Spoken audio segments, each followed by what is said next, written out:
একটা শান্ত গ্রামের এক কৃষক একদিন বৃষ্টি ভেজা সন্ধ্যায় একটি ভেজা ছোট গরুর বাছুরকে একটি গাছের নিচে খুঁজে পায়। মায়াভরা চোখে তাকিয়ে থাকা সেই বাছুরকে তিনি কোলে তুলে নেন, বলেন, ভয় পেও না, তুমি এখন নিরাপদ। দিন যায়, ঋতু বদলায়, আর সেই বাছুরটি হয়ে ওঠে কৃষকের সবচেয়ে কাছের বন্ধু। তারা একসাথে খেলে, কাজ করে, বিশ্রাম নেয়, তাদের বন্ধন হয়ে ওঠে অটুট। কিন্তু এক ঝড়ের রাতে কৃষক হঠাৎ অসুস্থ হয়ে পড়ে। নিঃশব্দ ঘরে অসহায়ভাবে পাশে দাঁড়িয়ে থাকে সেই গরুটি। চিন্তিত গরুটি ভোরে গ্রাম জুড়ে ছুটে বেড়ায় সাহায্যের জন্য।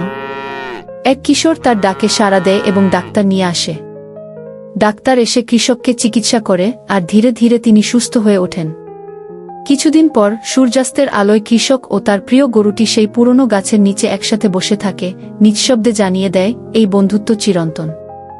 এই সম্পর্ক ছিল ভাষার ঊর্ধ্বে, ভালোবাসা, নির্ভরতা আর চিরন্তন বন্ধুত্বের এক মধুর গল্প।